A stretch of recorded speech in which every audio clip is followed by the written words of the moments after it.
এক যুবক সাহাবী মাত্র 16 বছরের যায়েদ ইবনে সাবিত রাদিয়াল্লাহু তাআলা, উনি বলতেন খলিফাতুল মুসলিমিন আবু বকর রাদিয়াল্লাহু তাআলা তিনি যদি আমারে বলেন এই পাহাড়টা এই জায়গার থেকে কাইটটা আমি এই জায়গায় আইনা থুক দিতাম, আমি এটা করতে পারব। পাহাড়ে মাটি কয় কেজি? 200 কেজি। কিন্তু তার হিম্মতটা কি? মানে যুবকের ভিতরে, যৌবনের ভিতরে আল্লাহ কি শক্তিটা রাখছে, অপরিসীম শক্তি, অপরিসীম শক্তি। কিন্তু এই এতটা মূল্যবান শক্তিটা, সময়টা সে নেশাগ্রস্তের মতো মোবাইলের উপরে ওয়াকফ করে দিচ্ছে। এখানে আমি এনে এখন আসতেছি, এন থেকে এনে বইয়ে বইয়ে ফলাফাই দেখি 4টা 5টা এমনি চোখ, মানে চোখ খোয়াই এলাইতে আছে। আহা, বলেন না, বলেন না বাপ, জীবন গড়বে যখন, ভেঙে যাচ্ছে তখন, ক্যারিয়ার গড়বে উঠবে যখন, এই সময়টাই নষ্ট হয়ে যাচ্ছে। এজন্য আজকে আমাদের এই ছেলেপেলেদেরকে এই আগ্রহটা, এই আন্তরিকতাটা বোঝানো দরকার। গাফেল ছেলেটা। গতকালকে আমি সিলেট ছিলাম, আমি ফজরের সময় আসছি, তো এক যুবক, সুন্দর চেহারা, সুঠাম স্বাস্থ্য, মাশাআল্লাহ, ওরে আমি আমার খানা দানা খাওয়াইছে। তা আমি বললাম, ভাই আপনি কি করেন এখন? বিদেশের জন্য চেষ্টা করতেছি। আমি বললাম কতদিন হয়? প্রায় 1.5 বছর। প্রায় 1.5 বছর হয়ে গেছে বড়া বিদেশের লেগে চেষ্টা করতেছে। এইটাই ওনার বর্তমান পরিচয়, যে উনি বিদেশের লেগে চেষ্টা করতে আছে। আর বাকি চেষ্টা মানে কি, এখান থেকে লন্ডন যাওয়ার জন্য মাড়ি কাটতে আছে, সুরঙ্গ করতে আছে, যাতে চেষ্টা তো এইটাই, মানে এন থেকে মাড়ি কাটতে কাটতে কাটতে কাটতে যেদিন লন্ডন পর্যন্ত মাড়ি কাটা শেষ হইব, সেই দিন উনি লন্ডন যাইব। নাহলে এটা চেষ্টা মানে কি? এই কথার উপরে সে 1.5টা বছর তার ফ্যামিলির উপরে বোঝা হইয়া ভাত খাইতে আছে, ঘুম যাইতে আছে, মোবাইল টিপতে আছে। মানুষ জিঙ্গালে কইতে আছে বিদেশে লেগে কি করতেছে। এটা কথা হইল? আপনি বলেন না, এটা কি একটা পরিচয় হলো? একজন শক্ত সামর্থ্য তাগড়া ছেলে এটা কি কইল? আমি পরে অনেকক্ষণ বুঝাই বললাম, আরে বাপ কি কও তুমি, বিদেশ যাইবা যেদিন যাইবা ওই দিনে না। যদি তোমার শোনো যে সিলেট এয়ারপোর্ট থেকে সকালে 11টায় ফ্লাইট, আমার তো ইচ্ছা তুমি মুসলমান সকাল 9টা পর্যন্ত কাম করবা, এরপরে 11টার ফ্লাইট ধরবা। উচিত তো ছিল এটা না? তুমি 1.5 বছর কোনো পরিচয় নাই, এ কেমন জিন্দিগি? এরকম হাজার হাজার লাখ লাখ লক্ষ লক্ষ মুসলমান ছেলে পেলে জিন্দিগির কোনো লক্ষ্য উদ্দেশ্য জানে না।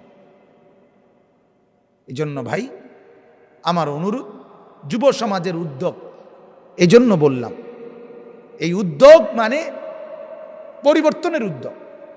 যুবক মানেই ইনকিলাব, যৌবন মানেই পরিবর্তন, যৌবন মানেই নতুন জোয়ার, যৌবন মানেই কিছু করা, কিছু করা।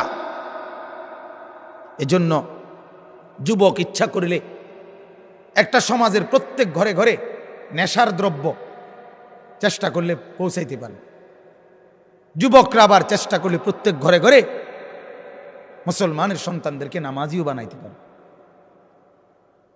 এটা সম্ভব। আল্লাহ তাআলা কোরআনুল কারীমের মধ্যে আসহাবে কাহাফ, ওই গুহার যুবক যারা গুহার মধ্যে ঘুমাইছিল, শুনছেন না আপনারা এই ঘটনা? 309 বছর ঘুমাইছে। ওই যুবকদের ব্যাপারে আল্লাহ বলছে, ইন্নাহুম ফিতিয়াতুন আমানু বিরাব্বিহিম ওয়া জিদনাহুম হুদান। আল্লাহ বলেন তারা ছিল যুবক, তারা আমার উপরে ঈমান আনছে, আমি আল্লাহ তাদের ঈমান বাড়ায় দিছি। তারা আনছে যে দূর, আমি বাড়ায় দিছি তার চাইতে বহুগুণ। ফলে আল্লাহ তাআলা বলেন তাদেরকে ঘুম পাড়াইয়া তোরা ঘুমা, আমি এই জালেম বাদশাকে তার মৃত্যু হবে, তারপরে আরেকজন আসবে, তারপরে আরেকজন আসবে, তিনজন বাদশারা রাজত্বকাল চলে গেছে। চতুর্থ নাম্বার বাদশা যখন বাদশাহ হইছে, তখন এই যুবকরা ঘুম থেকে উঠছে। আল্লাহ তাআলা বলছে, জমিন পবিত্র বাদশা দিয়ে তো করে ঘুমে তুলে, তোদেরকে আমি রক্ষা করব। এজন্য আমার অনুরোধ, আমরা প্রত্যেকেই ভাইয়া এই ফিকির করো, যারাই শুনছ এতক্ষণ কেন শুনছিলাম, এবং নিজের মধ্যে যোগ বিয়োগ মিলাও। ইসলামের পথে উপকার কি, ইসলামবিহীন ক্ষতিটা কি, আমার জিন্দিগি সুন্দরভাবে এগুচ্ছে কিনা, আমার জীবনের একটা পরিচয় কি, আমি কি পরিচয় দাঁড়াইতেছি, বড় হইতেছি, সমাজে আমার অবস্থান কি হচ্ছে। যে ছেলেটা একটা ওয়াক্ত নামাজ পড়ে না, সমাজে তার মর্যাদাটা কি। যে ছেলেটা নারীর পিছনে মেয়ের পিছনে ঘোরে, সমাজে তার অবস্থানটা কি। এই 2-4 জন বন্ধু একত্রে, এদের একজনের কাছে আরেকজনের কদর, এটা দিয়ে তো হইল না। সমাজ আমাকে কি চোখে দেখে, মহল্লাবাসী আমাকে কি চোখে দেখে, এটা তো আন্দাজ করা যায়, বোঝা যায়।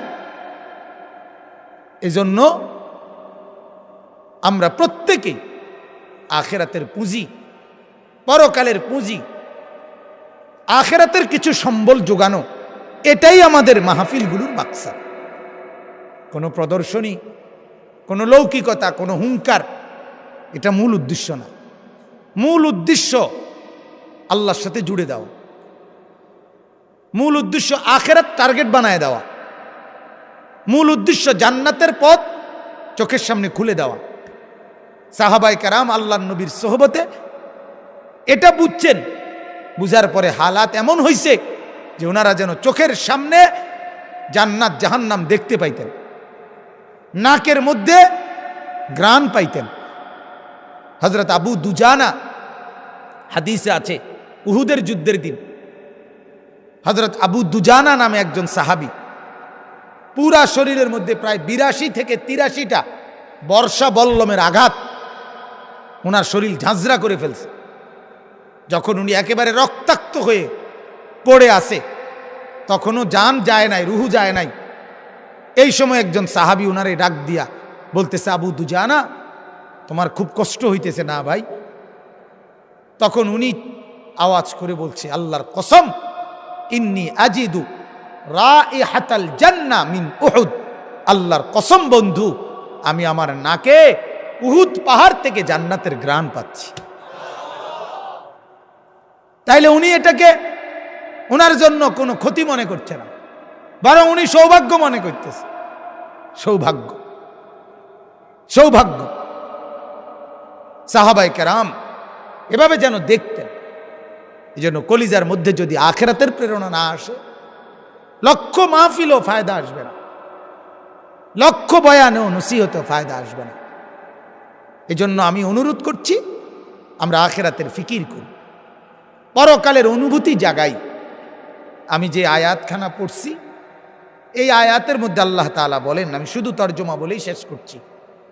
আল্লাহ তাআলা বলতেছেন, তিলকা দারুল আখিরাতু নাজআলুহা লিল্লাযীনা লা ইউরিদুনা উলুওয়ান ফিল আরদি ওয়ালা ফাসাদা।